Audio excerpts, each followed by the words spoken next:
esteja convosco.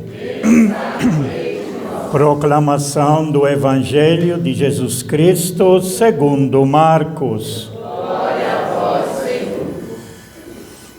Depois que João Batista foi preso, Jesus foi para Galileia, pregando o Evangelho de Deus e dizendo: o tempo já se completou e o reino de Deus está próximo.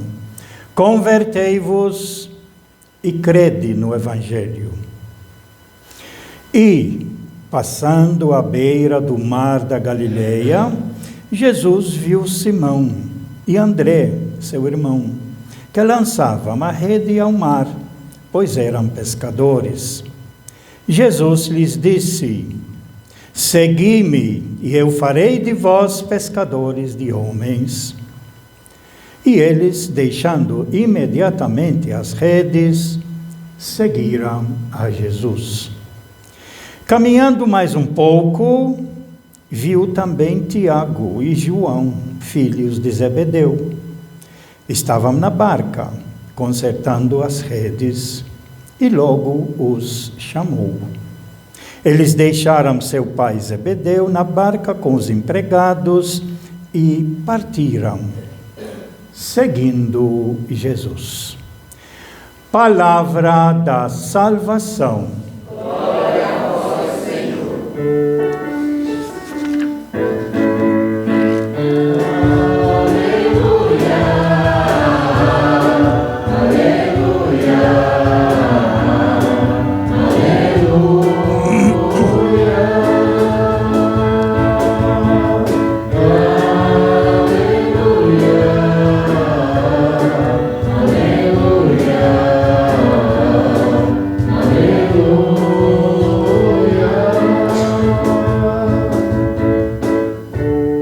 Estas palavras sirvam para o perdão de todos os nossos pecados. Amém. Meus prezados irmãos, aqui na comunidade São Francisco de Assis, recebendo hoje de maneira especial a Dona Luzia, com muita alegria, nós vamos comentar um pouquinho essa leitura, porque de modo especial, porque hoje no mundo inteiro o Papa estabeleceu esse dia como o dia da Palavra de Deus. O dia é o 5º domingo da Palavra de Deus, com o tema Permanecei na minha palavra, que é tirado do Evangelho de João, capítulo 8. Lembramos que na leitura da semana passada, quando Jesus falou, vem e vê, eles foram e permaneceram com Jesus. Era mais ou menos 4 da tarde, diz a leitura da semana passada. A nossa leitura de hoje, portanto, ela dá continuidade agora aos 2 domingos que nós já refletimos, onde iniciamos os domingos do tempo comum. Os domingos do tempo comum começam com o batismo de Jesus, porque Jesus iniciou a sua missão após ser batizado, agora proclamado, cheio do Espírito Santo, que ele recebeu no batismo. Quando ele saiu da água, viu o Espírito descer sobre ele como uma pomba, e aquela frase que ouviu-se de Deus: este é o meu filho amado. Filho amado, lógico, porque ele faz a vontade do Pai. E por isso o próprio Pai nos apresentou para nós agora, nos entregou no dia de Natal, que nós celebramos recentemente, que se tornou humano, gente como todos nós. Portanto, o caminho que Jesus vai percorrer, esse amado de Deus, é um caminho humano, como todos nós, e vai servir para nós como um grande, único e grande modelo que nós temos para descobrir o que é a vontade de Deus, como nós devemos fazer e viver para agradar a Deus. Esse é o primeiro testemunho, que ele, Jesus, é o enviado verdadeiro do Pai, e único. único que pode servir para nós, então, como grande exemplo, incentivador, promotor de vida, aquele para o qual nós olhamos, fixamos os nossos olhos nele e ele nos dá força para segui-lo como seguíamos discípulos na leitura nossa hoje. No segundo domingo do tempo comum, a igreja nos apresentou do Evangelho de João, de onde é tirada essa frase que o Papa citou, nesse quinto domingo da Palavra de Deus. Então, Jesus estava passando e João Batista, que conhecia Jesus, que batizou o próprio Jesus, junto com seus 2 discípulos que estavam com João Batista, indicou: eis o Cordeiro de Deus. Antes ele já tinha falado essa frase, acrescentando mais um pedaço. Antes tinha dito: eis o Cordeiro de Deus que tira o pecado do mundo, que nós rezamos em todas as missas nossas na Eucaristia. E aí os 2 discípulos foram, perguntaram a Jesus: onde moras? Vem ver. Vem o chão, ver o chão onde eu piso. Vem a realidade aqui na periferia de Nazaré, onde Jesus foi criado. Vem ver onde eu moro. Vem ver, conhecer minha mãe. Vamos conversar um pouco.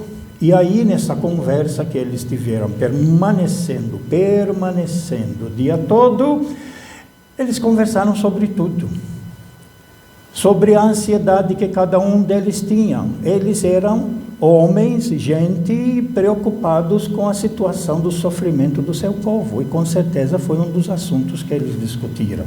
Portanto, Jesus já conhecia André, que foram 2 discípulos, André e o outro que nós não sabemos quem é, mas logo que André saiu de lá, ele foi já chamar o seu irmão Simão, que depois Jesus troca o nome dele para Pedro, Cefas, que significa então pedra.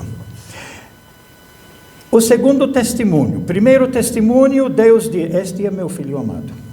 Segundo testemunho, João Batista, na qual os discípulos eram seguidores de João Batista: eis o Cordeiro de Deus, não sou eu. Nós já lemos leituras antes que João declarou: eu não sou o Messias, eu não sou Elias, eu não sou o profeta, eu sou apenas aquele que vem preparar o caminho do Senhor, batizando com batismo de conversão dos pecados. Essa é a conversão de João Batista, que é muito bem caracterizada aqui pela leitura que a igreja colocou, de Jonas, que foi para Nínive, e nesta cidade onde ele não queria ir, mas acabou indo no final, e ele pregando, o povo percebeu, desde autoridades até o mínimo, até o menor, diz a leitura, todos eles perceberam que eles estavam caminhando num caminho errado e se converteram. E por isso não tiveram as consequências dos erros que faziam. Lembramos que no Antigo Testamento, tudo que acontece é Deus que faz. O castigo também é dito, então, é Deus que castiga. Se ficou doente, consequência de males que a gente faz, né, a consequência vai ser a doença. E é vista como o castigo de Deus. Isso que pregavam também os doutores da lei, os fariseus no tempo de Jesus. Porém, Jesus vai trazer a novidade para nós. Portanto, a primeira leitura nos apresenta a mesma situação de João Batista, pregar um batismo de conversão dos pecados.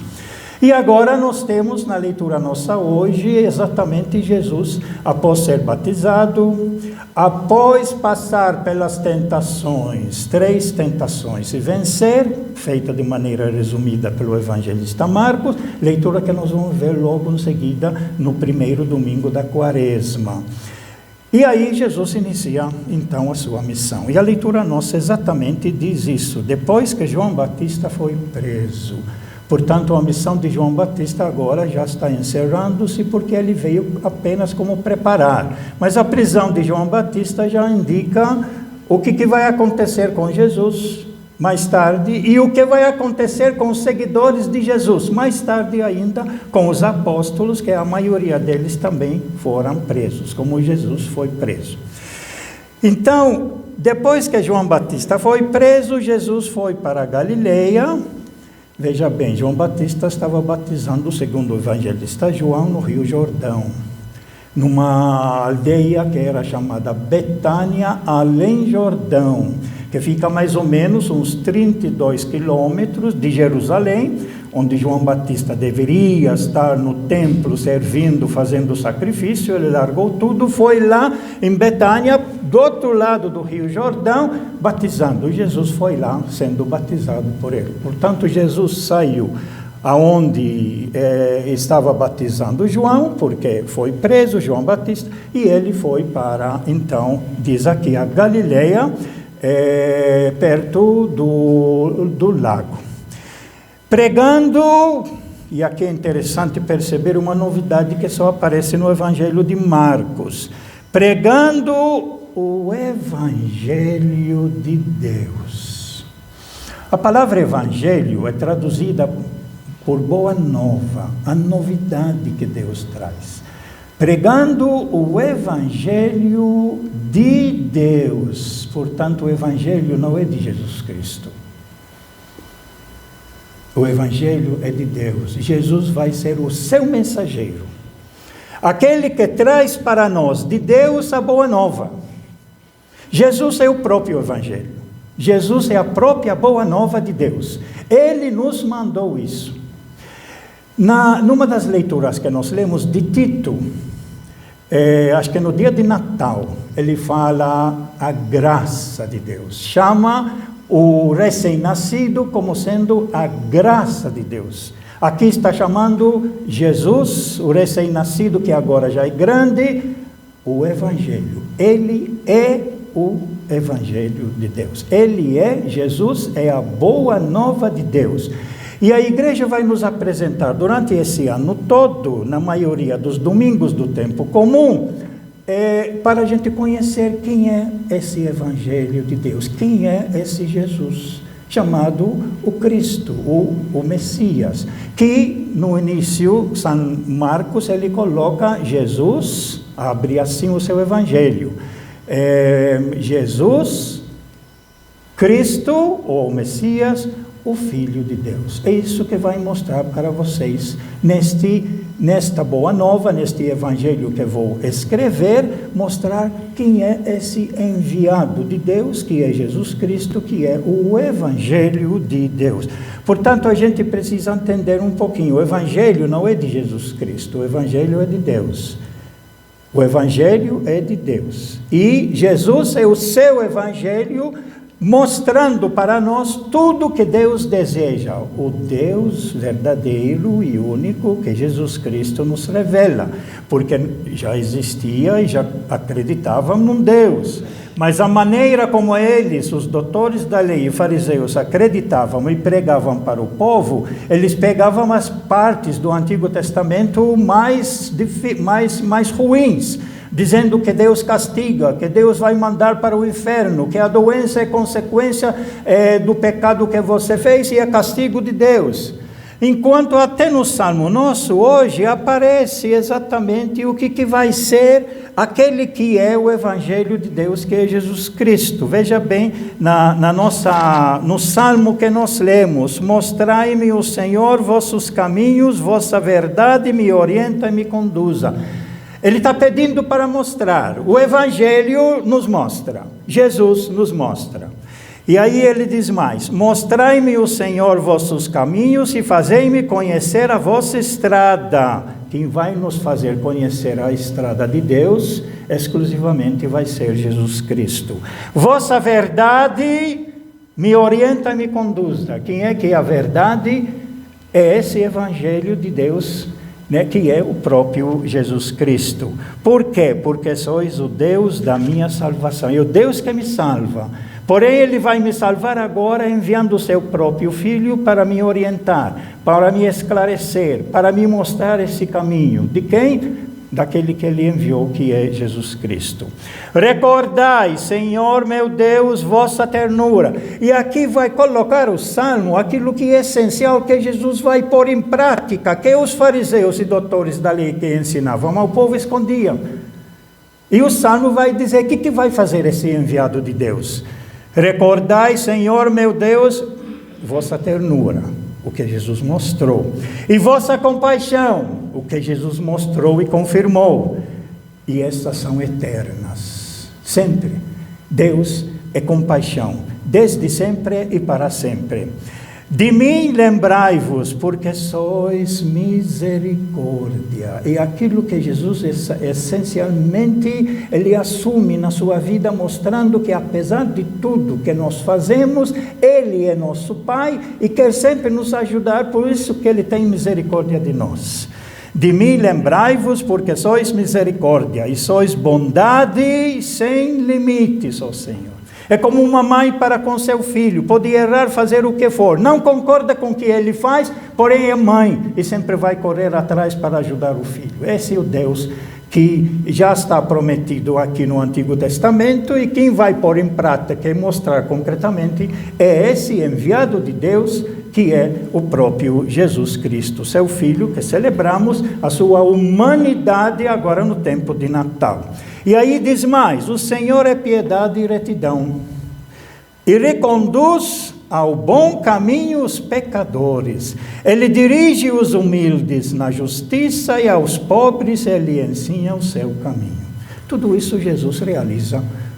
Lendo o Evangelho de Marcos, nós vamos perceber, pedaço por pedaço, partes dessa aqui, todas elas estão incluídas lá, as atitudes de Jesus, o jeito de Jesus. Por isso, Jesus aparece agora, após o batismo, pregando o Evangelho de Deus, a boa nova de Deus. O tempo já se completou e o reino de Deus está próximo. O reino de Deus está próximo porque Jesus exatamente ele vai mostrar que não é mais cada um por si, Deus por todos. O Antigo Testamento não aparece muito, na realidade, esse sentido de ajuda mútua, de solidariedade, de lutar pelo bem dos outros, de abrir-se para os outros. Isso raro aparece. É muito mais na ideia que todos nós, a maioria, temos, pedindo a Deus, ajuda a minha família, ajuda meu filho, só pensando nisso. Isso é o Antigo Testamento. Jesus vai abrir e vai dizer: nós somos irmãos, nós somos filhos do mesmo Pai. Nós precisamos nos preocupar, sem dúvida nenhuma, porque isso é da própria natureza, pelos nossos próprios filhos, pela nossa própria família, mas nós pertencemos a uma família maior, que é a humanidade. E essa novidade de Jesus, aquela ideia dos judeus, que é só nosso povo é filho de Deus, somos só nós filhos de Deus, Jesus vai dizer: não, filhos de Deus são todos ser humano que nasce, nós somos todos irmãos. Essa é uma das coisas que, por causa do qual ele foi pregado na cruz. Porque Jesus quer introduzir como filhos de Deus não apenas os descendentes de Abraão, mas os descendentes de Adão, como diz Lucas no seu Evangelho. Todos nós somos descendentes de Adão, e diz Lucas lá: Adão é o filho de Deus. E se Adão é o filho de Deus, todos que vêm de Adão, e é toda a humanidade, somos todos filhos de Deus. E por isso, essa é a novidade, uma das grandes novidades de Jesus. E aí, o reino de Deus está próximo. Por quê? Porque ele vai começar a mostrar. Você veja bem, tudo que Jesus cura, todas as pessoas com quem ele encontra, ele não conhecia, não pertencem à família dele. Porém, é gente, é ser humano, é filho de Deus, é meu irmão. Então, está cego, como que eu vou ajudar? Está coxo, como que eu vou ajudar? Está doente, como que eu vou ajudar? Porque é irmão. Isso que Marcos ele vai nos mostrar, essa atitude. Então, convertei-vos, e aí o reino de Deus se aproxima. Aqui nós precisamos sempre lembrar que Marcos, no capítulo 9, versículo 50, a última frase, ele define o que é o reino de Deus. Leitura que, infelizmente, quando chega a sua vez, ela é pulada na missa, não é dita. Por isso que a maioria das pessoas não conhecem esse verso, que diz assim: vivam em paz uns com os outros. Vamos repetir: vivam para todo mundo, não é só para minha família, para todos. Por isso que quando tem guerras, quando tem brigas, é uma afronta contra Deus, é uma afronta porque os filhos estão brigando entre si e são todos filhos de Deus. Portanto, o reino se aproxima cada vez mais que tem mais vida. O reino se aproxima cada vez mais que nós ajudamos uns aos outros. Quem faz aproximar o reino na nossa época, no nosso tempo, na nossa realidade, somos nós. Jesus fez o reino chegar e se aproximar exatamente em tudo que ele fez na sua época e ficou como exemplo para nós, que nós devemos continuar a sua missão, sendo os seus seguidores, como ele vai chamar aqui os primeiros 4 seguidores dele. Portanto, o reino se aproxima. Você vai visitar uma pessoa e ela se animou, se sentiu bem, se realizou um pouco mais, o reino de Deus está acontecendo. Nós fazemos o reino de Deus se realizar. Depende de nós. Olhando Jesus, e aí ele nos dá força para dentro da nossa família, nossos vizinhos, a nossa comunidade, a nossa área, nós nos envolvemos para promover melhor a vida. O reino de Deus está se aproximando.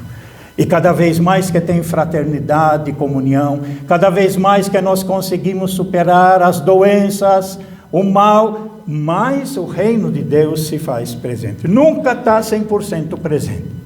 Por isso aquela ideia, já, mas ainda não.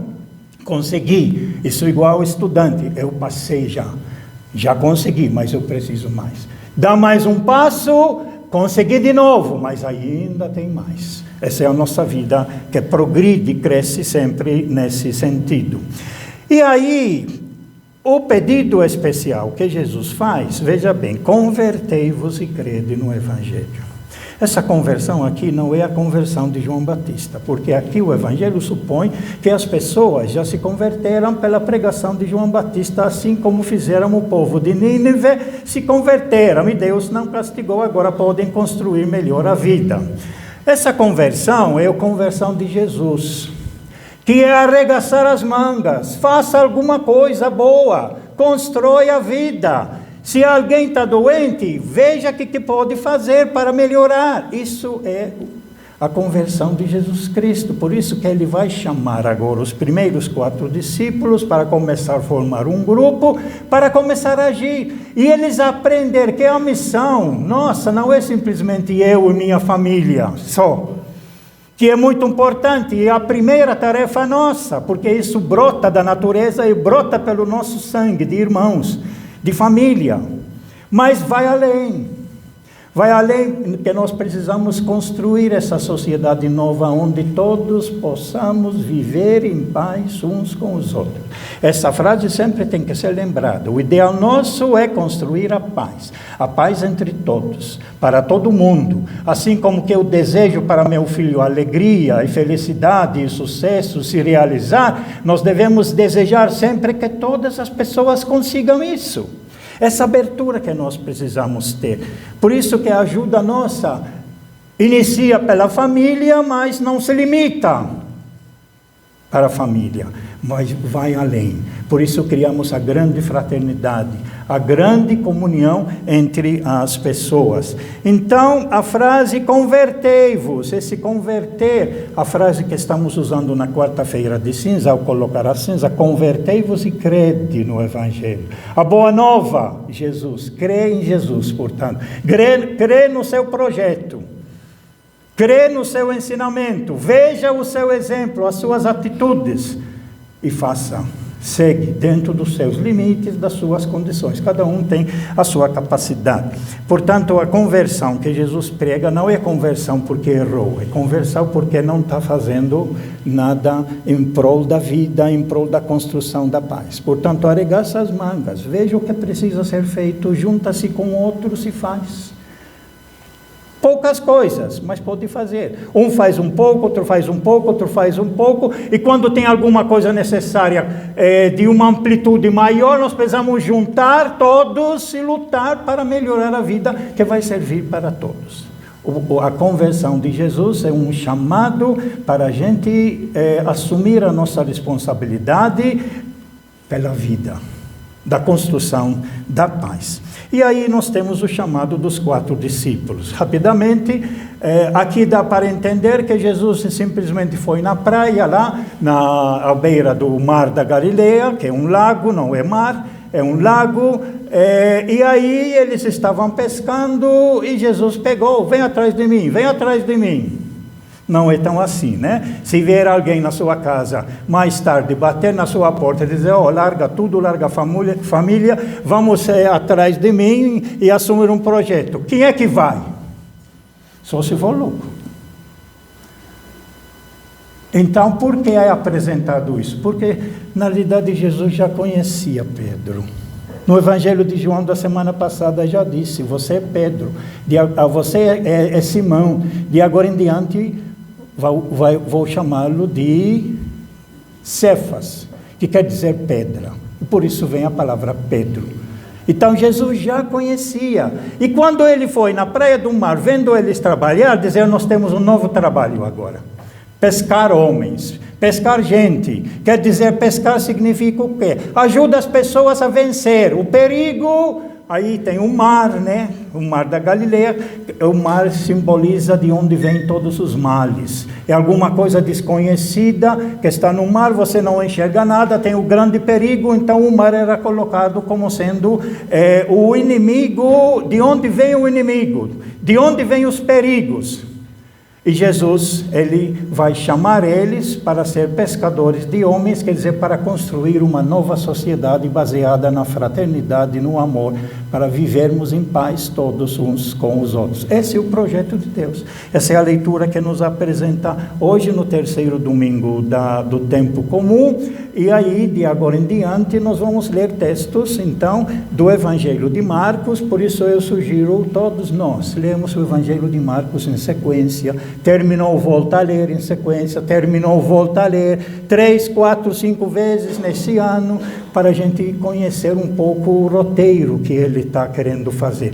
Lembrando que, para mim, que eu descobri, a frase principal do Evangelho de Marcos, ligada à leitura de hoje: Jesus é o Evangelho de Deus, e ele veio para nos ajudar a nos organizar e construirmos uma nova sociedade, uma nova maneira de viver, onde todos possamos viver em paz uns com os outros. Louvado seja nosso Senhor Jesus Cristo. Creio